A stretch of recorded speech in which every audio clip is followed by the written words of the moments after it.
Okay, my name is Xuan Ming. I'm the Vice President of Legal Affairs from Apple. Okay, and my name is Huatong Chen. I am a junior associate at Jones Day, or I will play one. Okay. Did you all get them? They're Jones Day employees. Oh no, I'm the employee, he's the client. Oh, I'm a client. Have a seat. Why am I have a seat? Okay, thank you. Well, Okay, we are going to release iPhone 5 in the coming next 3 months. So we are a little bit concerned about, some kind of so-called Shanzhai products in China. So, Bill Gates from Microsoft recommended your firm. So could you tell me a little bit about your firm?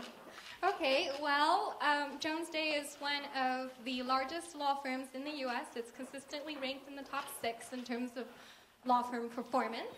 And this firm actually has a fairly long history. It was established in 1893. And since then, this firm has expanded to include 34 offices globally, and 4 of which are in what the firm calls Greater China. And these offices are situated in Shanghai, Beijing, Shanghai, and Taipei.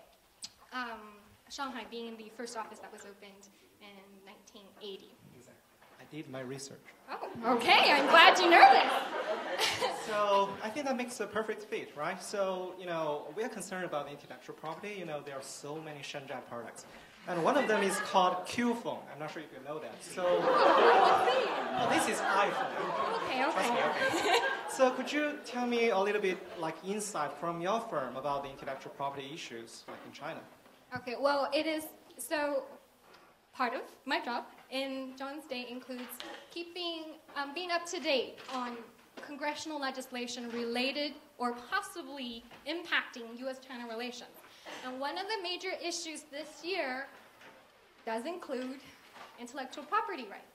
Now, unfortunately, this issue isn't exactly a major topic to focus on in Congress, but since there are a lot of American businesses like yours who are very concerned about protecting their intellectual property in China, it is definitely a concern, and I would highly recommend you petitioning the American government to focus a little bit more so that they will pressure the Chinese government to improve their laws regarding protection of intellectual property.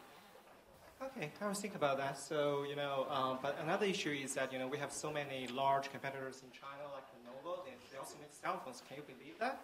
So, wow. So, but the very low labor costs in China has caused a huge issue that gives the company unfair competitive edges.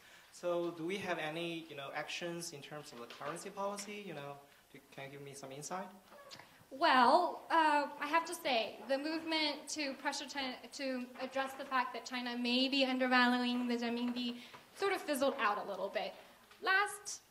During the last congressional session, so late last year, there was actually success in terms of pushing for a bill that states China has been manipulating the renminbi and making it under the market value.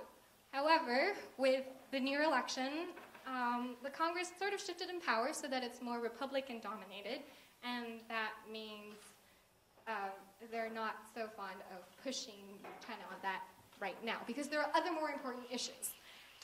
So at this point, there will be no legislation pushed through.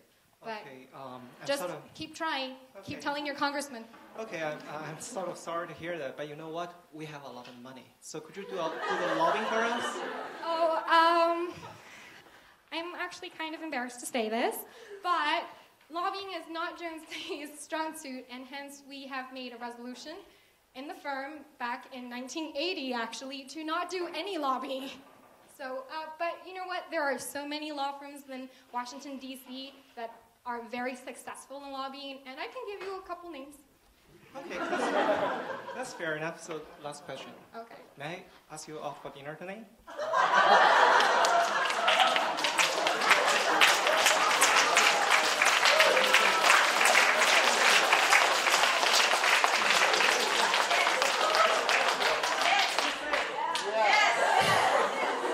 We would love to take your company as a client, and therefore no dinner.